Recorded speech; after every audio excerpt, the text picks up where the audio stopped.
সেনেকৈ তো দোকানত গ'লে তেনেকৈ মানে সাৰ নাথাকে বুলি কয়।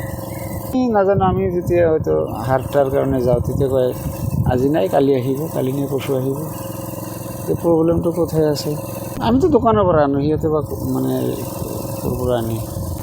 ৰেটটো যোৱা বছৰতকৈ এইবাৰ অলপ বেছি হৈছে।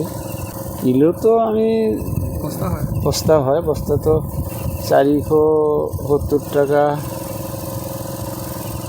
450 টাকা এনেকৈ লয়। আগতো কম আছিল, যোৱা বছৰতো মানে 400 দিছিল, এতিয়া আৰু 50-60 টাকা বেছি দিব লাগে এইবাৰ।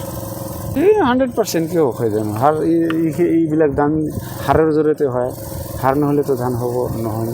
কেতিয়াবা পইচা দিলেও নাপায়, দোকানত নাথাকিলে আমি ক'ৰ পৰা পাম? সেইটোও কয় যে আমি গ'লে তাতে সাৰ নাই, শেষ হৈছে, ষ্টক নাই, ষ্টকত সাৰ নাই, হয়তো এই 2 দিনমান পিছত আহিবা, এৰি আহিব লৈ যাবা এনেকৈ। ব্যক্তিগতভাৱে মই যিখিনি জানো মোৰতো ভালেই অসুবিধা হৈছে। 2-3 ঘূৰাৰ পিছত যদি একদিন সাৰ আনিব লাগে। বজাৰত বৰ্তমান ৰেট অলপ কম পোৱা যায়, দামটো মানে 500 টাকা বস্তা লয়, 50 কেজি থাকে। দোকানী মানে গেলে মানে লাইন ধৰি থাকিব লাগে আৰু যে সিহঁতে কৈ আছে যে চাপ্লাই কম আছে, গভৰ্ণমেণ্টৰ পৰা চাপ্লাই কম আছে। সুবিধাটো হ'ব আমাৰ, আমি সাৰ নাপালে এনেকৈ মেহনত কৰি যদি সাৰ নাপাওঁ তেনেহ'লে আমাৰ ধান কেনেকৈ হ'ব? ধানটো আমাৰ নহ'ব না। 1 বিঘাত ধৰক আপোনাৰ 40 কেজি মান লাগে, ডেইলি নালাগে, মোটামুটি ধৰক 2বাৰ কৰি দিওঁ, 3বাৰ দিওঁ বিঘাত ধৰক আপোনাৰ 20 কেজি কৰি যায়।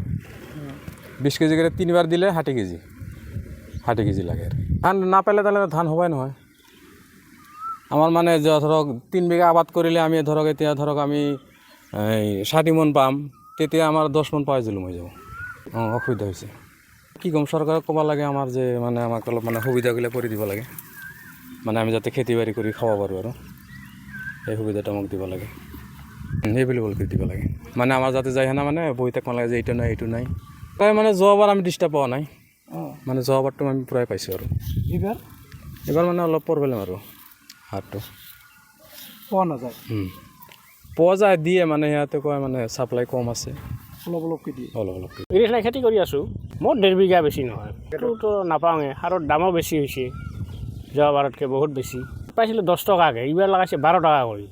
কিন্তু দাম বেছি ধৰিলেতো আমাৰ অসুবিধা হয় না বেছিকৈ আনা। মোৰ যিখিনি প্ৰয়োজন সেইখিনি আনিছিলোঁ। সাৰটো ধানটো নষ্ট হ'ব, এইয়ে আৰু ধান হ'বা নহয়। আমাৰতো এটাই অনুৰোধ, মানে দামটো যে বেছি ধৰে সেইটোহে কথা। দাম বেছি ধৰিলেতো আমাৰ অসুবিধা হয় নহয়।